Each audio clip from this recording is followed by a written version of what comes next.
नमस्कार रसिक श्रोते हो. मी सौ रोहिणी निलेश नीले. तुम्हाला माहिती आहे गेल्या 2 दिवसापासून मी माझ्या प्रेमकविता सादर करत आहे. वारे पण तसेच आहे. आता ह्या अशा वातावरणामध्ये अजून एक प्रेमकविता न सुचली तर नवल. तर इथे तुम्हाला मी ऐकवत आहे माझी तिसरी प्रेमकविता, ज्याचं शीर्षक आहे अथांग प्रेम. यावेळेस माझा कॉन्सेप्ट घना आणि राधाचा होता. त्यामुळे प्रत्येक तिन्ही कवितेमध्ये घना आणि राधा आणि त्यांचं विश्व असं आलेलं आहे. दोन्ही कवितांना तुम्ही अगदी छान भरभरून दाद दिली. मला मला खरंच मनस्वी आनंद झाला त्या गोष्टीचा आणि त्यासाठी सगळ्यात पहिल्यांदा तुम्हा सगळ्यांचे खूप खूप धन्यवाद मानते आणि तुमचे कायम कौतुकाचे शब्द माझी नवनवीन कविता प्रेमकविता रचण्यामध्ये तुमच्या शुभेच्छा खूप मला मदत करतील अशी आशा ठेवते आणि सादर करते आजची प्रेमकविता, ज्याचं शीर्षक आहे अथांग प्रेम, अर्थातच स्वरचित कविता. राधा म्हणतीये, घना अजून एक वर्ष सरलं. घना अजून एक वर्ष सरलं. कॅलेंडरचं पान नव्हे तर अख्खं कॅलेंडरच बदललं. घना अजून एक वर्ष सरलं.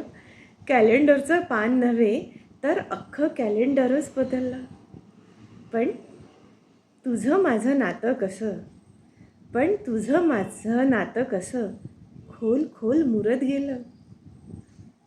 पुढे म्हणतीये, काही नाती बदलत नाही. फेविकॉल का जोड. काही नाती बदलत नाही, ती तर श्वास होऊन जातात. काही नाती बदलत नाही, ती तर श्वास होऊन जातात. देवाने दिलेल्या आशीर्वादासारखी, देवाने दिलेल्या आशीर्वादासारखी सोनपावली चालत येतात. So sweet.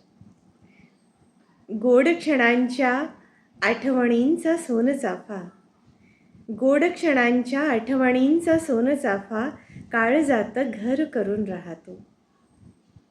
गोड क्षणांच्या आठवणींचा सोनचाफा काळजात घर करून राहतो आणि त्याच्या सुगंधाचा फुलोरा, आणि त्याच्या सुगंधाचा फुलोरा मनी मोर पिसारा फुलवतो.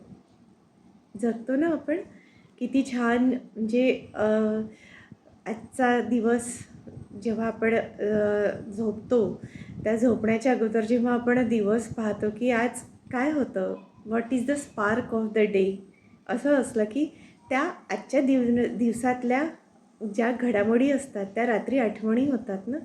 तशाच असं आपलं इतकं आयुष्य समोर जातं तर आपल्या दररोज दिवसाला येणाऱ्या अनुभवांच्या सुरेख आठवणी आपल्यासोबत असतात. पुढे म्हणतीये, असे कैक वर्ष सरतील, असे कैक वर्ष सरतील अन नव्याने पुन्हा येतील.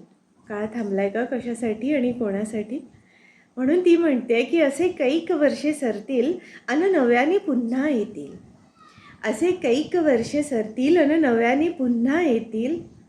आणि अन जाता जाता, अन जाता जाता तुझी न माझी प्रीत अथांग करूनी जातील. तुझी न माझी प्रीत अथांग करूनी जातील.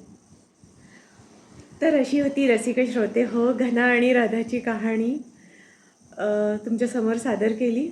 आता ह्या दिवसांमधली ही शेवटची कहाणी, पण असं वरचेवर वर्षभरात विविध वेगवेगळ्या म्हणजे रंग रूप रस असलेल्या प्रेमकविता तुमच्यासमोर घेऊन येण्याचा मी प्रयत्न नक्की करीन.